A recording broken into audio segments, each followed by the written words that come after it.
우리 함께 사도신경으로 신앙 고백 드리겠습니다. 나는 전능하신 아버지 하나님 천지의 창조주를 믿습니다. 나는 그의 유일하신 아들 우리 주 예수 그리스도를 믿습니다. 그는 성령으로 잉태되어 동정녀 마리아에게서 나시고 본디오 빌라도에게 고난을 받아 십자가에 못 박혀 죽으시고 장사된 지 사흘 만에 죽은 자 가운데서 다시 살아나셨으며 하늘에 오르시어 전능하신 아버지 하나님 우편에 앉아 계시다가 거기로부터 살아있는 자와 죽은 자를 심판하러 오십니다. 나는 성령을 믿으며 거룩한 공교회와 성도의 교제와 죄를 용서받는 것과 몸의 부활과 영생을 믿습니다. 아멘. 오늘 우리 함께 부를 찬송은 찬송가 217장입니다. 하나님이 말씀하시기를. 찬송가 217장을 함께 부르겠습니다.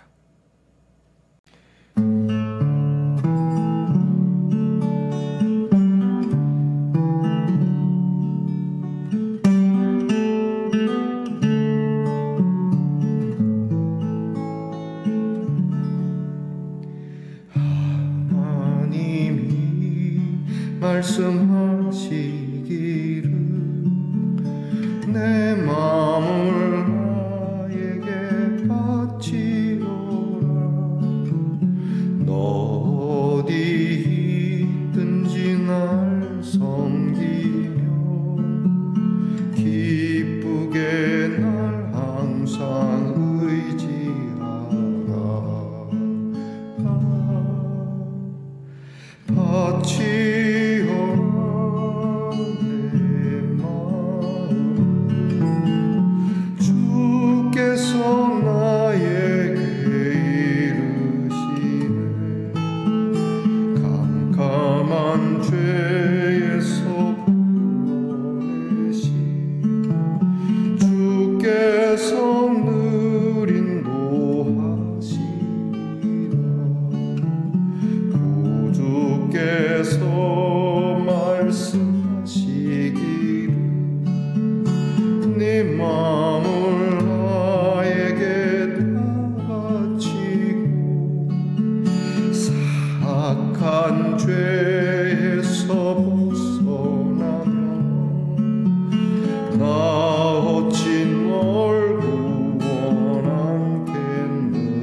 이제 우리 함께 기도드리겠습니다. 먼저 한 주 살아오시느라고 여러분 수고하셨는데, 자, 마음에 찌꺼기들을 좀 내보내는 그러한 마음으로 숨을 크게 들이마시고, 그리고 크게 한번 내쉬어 봅니다.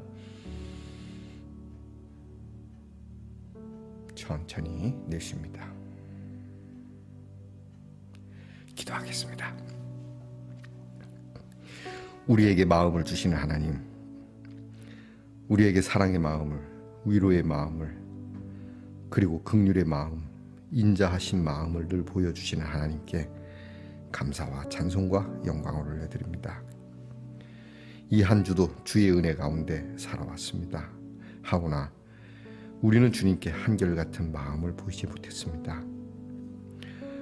선함과 약속했지만 이 약속을 배반하는 일이 많았고, 심지어는 주님을 배반하는 일도 서슴지 않았던 저희의 모습을 불쌍히 여겨 주시옵소서.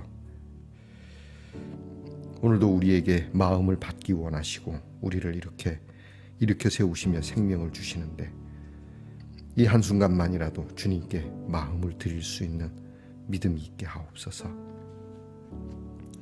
어디에 있든지 무엇을 하든지 주님이 기뻐하시는 귀한 일을 이루고 생각하고 행하고 주님을 항상 의지하는 믿음이 되기를 원합니다.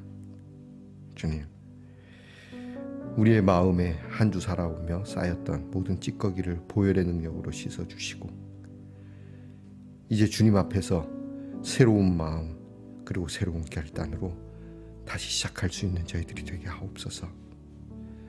이전 것은 지나갔으니 보라 새 것이 되었다는 그 말씀이 오늘 저희들에게 임하게 하사, 어제까지의 우리를 주님 무덤에 묻어버리고 오늘 새로이 태어난 사람처럼 새롭게 정말 하나님 믿음의 사람답게 일어서게 하옵소서. 오늘도 마음으로 하나님 앞에 찬양하며 귀한 경배드리는 우리의 성도들을 돌아보시되, 특별히 연약하고 아프고 치료를 행하고 있는 우리의 지체들을 기억하사 건강케 하옵소서. 우리의 자녀들을 위해서 늘 기도합니다. 공부하는 자녀에게 지혜와 총명을 주시고, 군무로 수고하는 자녀들에게 건강과 안전을 주시고, 직장에 수고하는 자녀들에게 성실과 수고한 대로 거두어드리는 보답을 주시고, 멀리 해와 객지에 나가 있는 우리의 자녀들에게 주의 천군 천사가 늘 함께하며 평강의 발걸음을 더하시옵소서.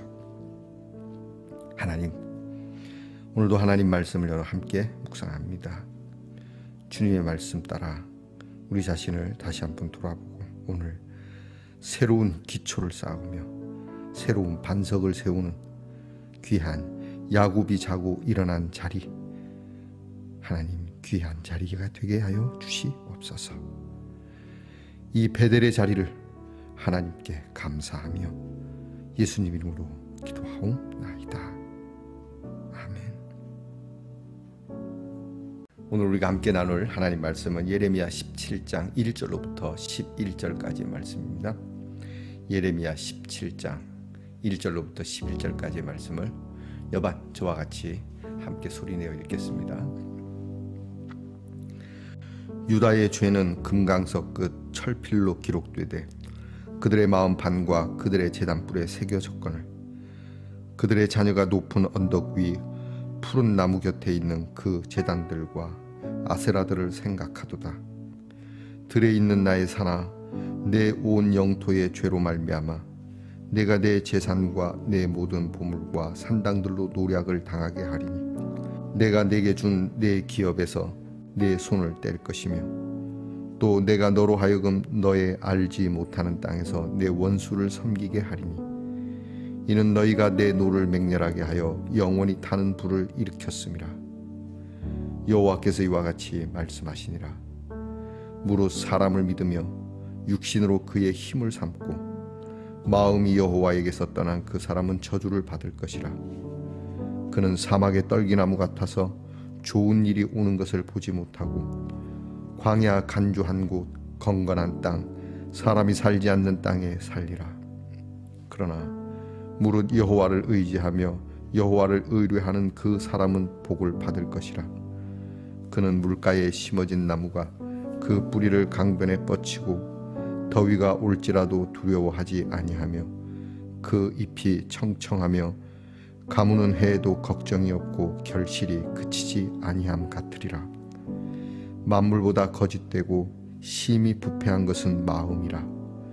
누가 능히 이를 알리오마는 나 여호와는 심장을 살피며 폐부를 시험하고 각각 그의 행위와 그의 행실대로 보응하나니 불의로 치부하는 자는 자고새가 낳지 아니한 알을 품 같아서 그의 중년에 그것이 떠나겠고 마침내 어리석은 자가 되리라. 아멘. 말씀의 동산 성도 여러분, 지난밤 편안히 잘 주무셨습니까? 주님의 이름으로 문안드립니다. 자, 어느덧 또 한 주가 이렇게 다 흐르게 되었습니다. 정말 빠릅니다. 매주 토요일 날 제가 하는 멘트입니다. 정말 빠릅니다. 자, 빠른 세월 속에 여러분의 시간이 잘 규모 있게 아껴질 수 있기를 축복합니다. 또 그런 지혜가 있기를 축복합니다. 자, 여러분, 오늘은 어떻습니까? 좋습니다. 귀걸이군요. 좀 무거워 보이는데 무겁진 않습니다. 이렇게. 여러분, 몸 곳곳에 이렇게 사랑이 표나는 것 좋으네요. 너무 많은 피어싱 하지 마시고요. 마음에 주의 사랑이 그렇게 피어싱 될 수 있기를 축복합니다. 자, 오늘은 어떻습니까? 좋습니다. 예레미야 45번째 시간입니다. 어저께 하나님께서는 예레미야를 통해서 그들의 악과 죄를 배나 내가 갚아줄 거다라는 아주 무서운 말씀을 하십니다. 사실 무섭다기보다는 당연한 말씀인 것이죠. 죄를 지었으면 벌을 받아야 되죠. 오늘 성경 말씀을 보면 죄에 무뎌진 이스라엘 백성들에 대한 하나님의 말씀이 계속되는데요. 그들이 얼마나 죄에 대하여 무디냐면 우리가 무슨 잘못을 했냐, 우리가 어떤 잘못을 갖고 있느냐. 여러분, 우리가 복음을 전할 때 나가서 예수를 믿고 죄 사함을 받으십시오 하면 난 죄가 없어요, 이렇게 얘기를 하는데요. 대체적으로 사람들이 죄에 굉장히 무감각합니다. 저도 죄에 그렇게 민감한 편은 아니죠. 우리 모두가 다 그렇습니다. 죄가 우리에게 얼마나 큰 문제가 있는지 잘 모르는 거죠. 결국 성령이 오셔야 이 죄가 무엇인지를 알게 되고 하나님의 말씀을 들여다볼 때야 비로소 내 죄가 드러나는 것이죠. 그래서 여러분, 오늘 나는 과연 죄에 대해서 얼마나 민감한가. 윤동주 시인께서 그런 얘기 하셨죠. 바람에 이는 바람 한 점에도 나는 괴로워해야 했다. 그 바람 한 점에도 부들부들 떨 수밖에 없는 그런 민감함. 죄의식 속에 살라는 게 아닙니다. 그만큼 우리는 참 허물 많은 존재이니 그러므로 우리는 더 겸손해지고 낮아져야 되지 않겠는가. 오늘 성경을 보게 되면 하나님께서 죄의 표적에 대한 지적을 하시는데요. 첫 번째로 그들의 죄를 금강석 철 끝으로, 옛날에 여러분 제가 어릴 때만 해도 그 등사기가 있었습니다. 인쇄기가 없었기 때문에 등사기가 있어서 인쇄하는 그 기름을 발라서 이렇게 하는데 그 인쇄하기 전에 이렇게 먹지라는 것이 있습니다. 이게 이제 초로 만들어진 건데 그 먹지에다가 철핀으로 글을 쓰고 그림을 그리고 했던 기억이 납니다. 그 철핀 끝이 금강석으로 되어 있는, 다이아몬드로 되어 있는 엄청 강한 것이죠. 그것으로 너희 죄를 새기고 있다. 그리고 너희들은 이것을 마음판에 내가 새기고 있다. 그렇게 말씀하십니다. 자, 유다의 죄는 1절입니다. 금강석 끝 철필로 기록되되 그들의 마음판과 그들의 제단불에 새겨져 있건을 지울 수가 없는 것이죠. 여러분, 우리의 죄를 감추고 완전 범죄를 지으려고 하고 그 죄를 문대지만 사라지지 않는다. 대체적으로 세월 속에 이 죄가 묻히기도 하죠. 때로는 망각이 좋기도 합니다. 하지만 하나님 앞에 이 죄는 결코 사라지지 않고 무엇보다 우리 마음에 새겨진 죄. 부끄럽습니다. 여러분, 저도 여러분에게 다 설명할 수 없는 죄가 있으니 부끄럽죠. 오늘 성경 말씀은 이들이 하나님 앞에 지은 우상을 숭배한 죄, 그것이 곳곳에 흔적으로 남아있고 지금도 충분히 너희들의 눈으로도 볼 수 있을 정도라 라고 말씀하고요. 무엇보다 그들의 마음이 하나님 앞에 있음에도 불구하고 마음은 아세라에게 가 있다. 우상에게 가 있다. 예전에 공부할 때 학교에서 선생님이 그럽니다. 몸은 학교에 앉았는데 마음은 노는 자리가 있는, 예, 우리 선생님이 그러셨습니다. 마음은 운동장에 가 있지, 뭐 그런 거요. 자, 예배 드리는 자리에 앉았는데 마음은 엉뚱한 데가 있습니다. 캠핑장에 가 있거나, 또는 어떤 뭐 PC방에 가 있거나, 또는 어떤 뭐 노는 자리가 있거나, 엉뚱한데. 이런 모습을 이스라엘 백성뿐만이 아니라 우리 모두도 가질 수 있는, 충분히 그럴 수 있는 내용인 것이죠. 하나님께서는 단호하게 말씀하십니다. 결국 너희는 나를 의지하지 않았다. 너희들은 우상을 의지했고, 그리고 너희의 힘을 의지했고 사람을 믿었다. 이렇게 말씀합니다. 우리가 사람과의 서로 신뢰의 관계는 좋지만 우리의 믿음의 대상은 아니죠.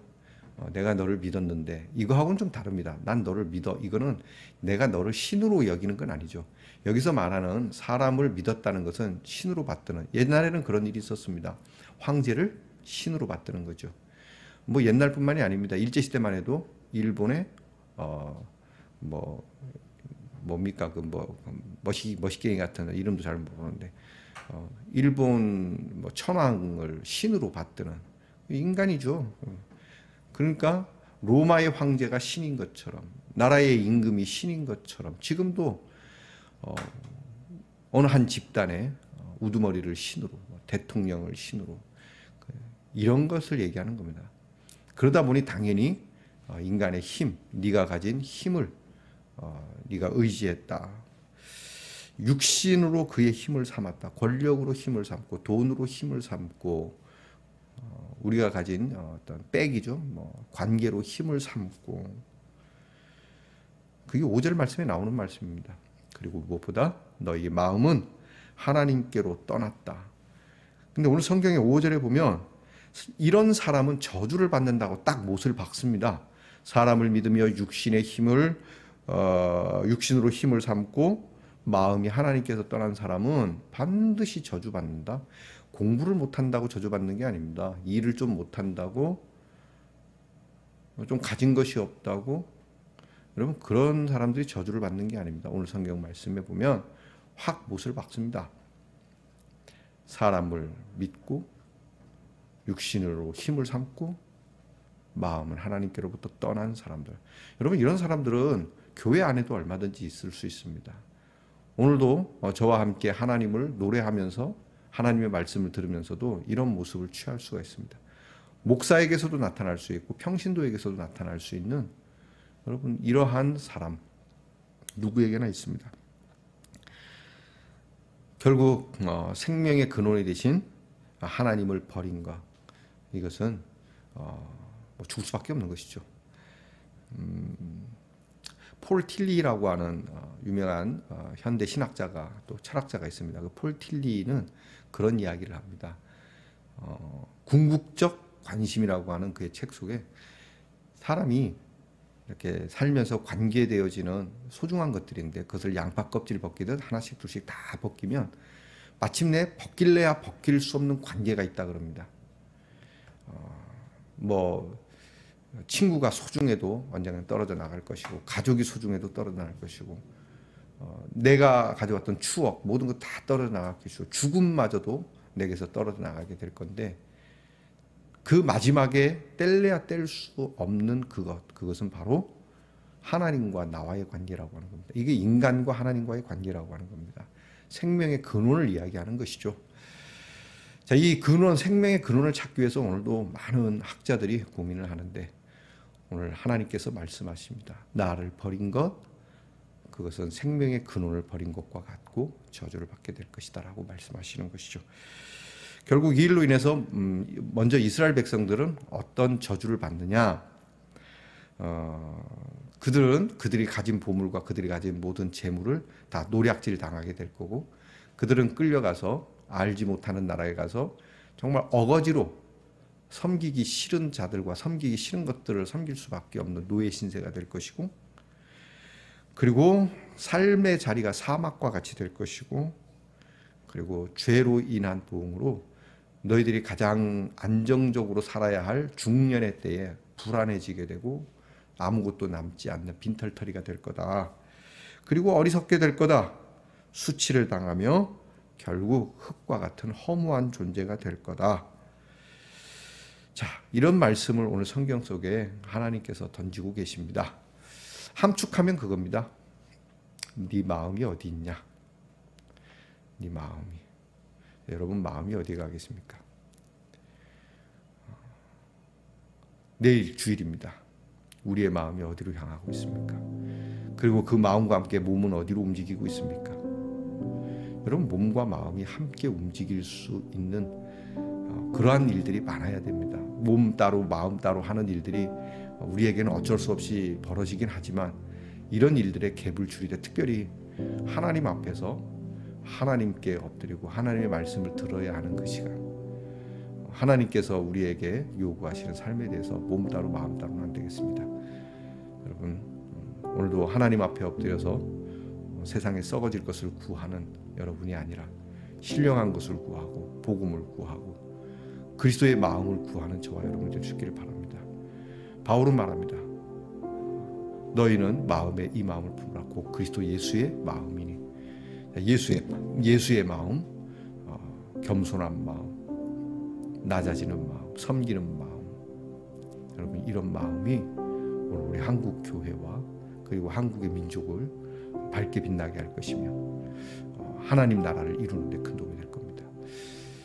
지금 우리나라가 전 세계적으로 대단하지 않습니까? K-팝으로부터 시작해서 K 음식, 또 뭐 K 스포츠, 또 한글까지요. 근데 유독 제가 아쉬운 건 K 처치는 그렇게 빛이 나지 않고 있다는 것이죠. 한국의 교회 뭐 이미 많이 소문이 나서 그런지 모르겠습니다만 K-팝처럼 여러분 이 K 신드롬, K 바람이 우리 교회도 전 세계에 영향을 미칠 수 있는 한국의 성도들은 참 대단하다. 그 믿음이 놀랍다. 그들의 마음은 주님의 마음과 똑같다. 그런 마음. 교황만 멋진 것이 아니라 한국에는 교황이 너무 많다라고 일컬어질 정도로의 그러한 신앙으로 살아갈 수는 없을까? 저와 여러분이 오늘 아침 하나님 앞에 엎드려 기도함으로써 이런 날을 또 이런 한 사람을 세우는 날이 되기를 축복합니다. 기도하겠습니다.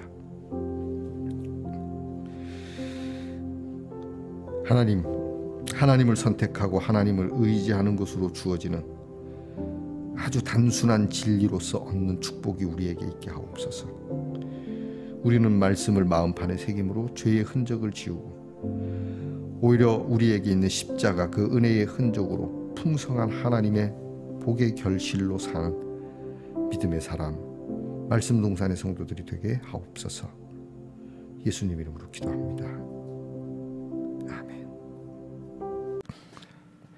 하늘에 계신 우리 아버지의 이름을 거룩하게 하시며 아버지의 나라가 오게 하시며 아버지의 뜻이 하늘에서와 같이 땅에서도 이루어지게 하소서. 오늘 우리에게 일용할 양식을 주시고 우리가 우리에게 잘못한 사람을 용서하여 준 것 같이 우리 죄를 용서하여 주시고 우리를 시험에 빠지지 않게 하시고 악에서 구하소서. 나라와 권능과 영광이 영원히 아버지의 것입니다. 아멘.